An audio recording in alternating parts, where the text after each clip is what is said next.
Hello friends, नमस्कार, प्रणाम। मैं हूं प्रदीप और आप देख रहे हैं मेरे टैग बॉयज। आज के इस वीडियो का टॉपिक है वृत्रासुर की कथा। उम्मीद है वीडियो आपको पसंद आएगी और अगर पसंद आए तो आप अपनी राय कमेंट्स बॉक्स में जरूर डालिए। तो चलिए टॉपिक को स्टार्ट करते हैं।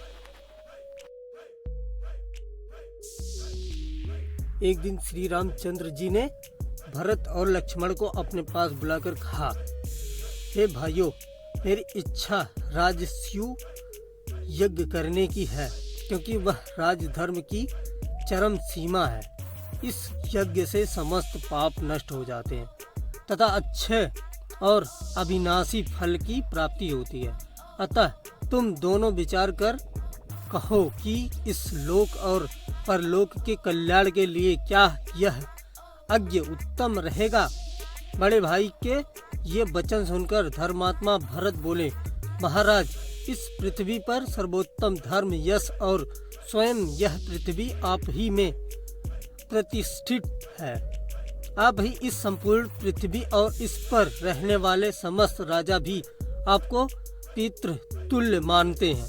अतः आप ऐसा यज्ञ किस प्रकार कर सकते हैं जिससे इस पृथ्वी के सब राजवंशों और वीरों का हमारे द्वारा संहार होने की आशंका हो। भरत के युक्ति युक्त वचन सुनकर श्री राम बहुत प्रसन्न हुए और बोले, भरत, तुम्हारा सत्य परामर्श धर्म संगत और पृथ्वी की रक्षा करने वाला है। तुम्हारा यह उत्तम कथन स्वीकार कर मैं राजस्यु यज्ञ करने की इच्छा त्याग देता हूँ। तत्पश्चात लक्ष्मण बोले, हे रघुनंदन, सब पापों को नष्ट करने वाला तो अश्वमेघ यज्ञ भी है।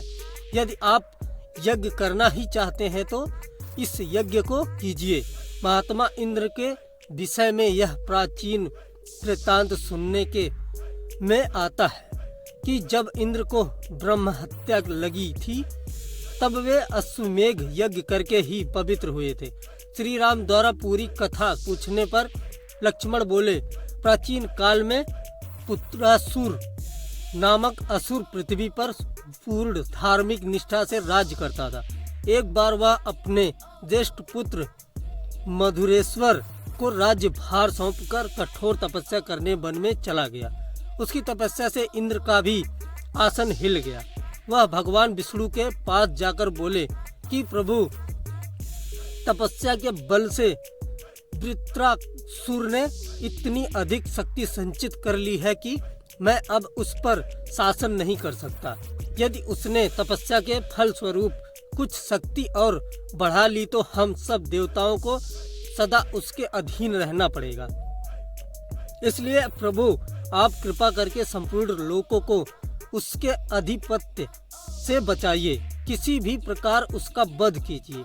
देवराज इंद्र की यह प्रार्थना सुनकर भगवान विष्णु बोले कि यह तो तुम जानते हो देवराज, मुझे वृत्रासुर से स्नेह है, इसलिए मैं उसका वध नहीं कर सकता, परंतु तुम्हारी प्रार्थना भी मैं अस्वीकार नहीं कर सकता।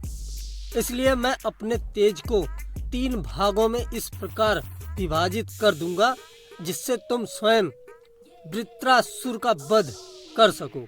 मेरे तेज का एक भाग तुम्हारे अंदर प्रवेश करेगा, दूसरा तुम्हारे वज्र में और तीसरा पृथ्वी में, ताकि वह वृत्रासुर के धराशायी होने पर उसका भार सहन कर सके।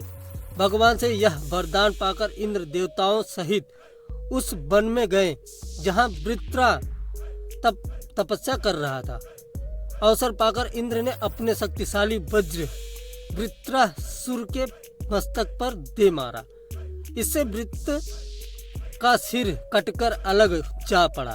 सिर कटते ही इंद्र सोचने लगे, मैंने एक निरपराध व्यक्ति की हत्या करके भारी पाप किया है। यह सोचकर वे किसी अंधकारमय स्थान में जाकर प्रायश्चित करने लगे। इंद्र के लोप हो जाने पर देवताओं ने विष्णु भगवान से प्रार्थना की कि हे दीन बंधु, वृत्रासुर मारा तो आपके तेज से गया है, परंतु ब्रह्म हत्या का पाप इंद्र को भुगतना पड़ रहा है, इसलिए आप उनके उद्धार का कोई उपाय बताइए। यह सुनकर विष्णु बोले कि यदि इंद्र अश्वमेघ यज्ञ करके मुझ अज्ञ पुरुष की आराधना करेंगे तो वे निष्पाप होकर देवेंद्र पद को प्राप्त कर लेंगे। इंद्र ने ऐसा ही किया और अश्वमेघ यज्ञ के प्रताप से उन्होंने ब्रह्म हत्या से मुक्ति प्राप्त की।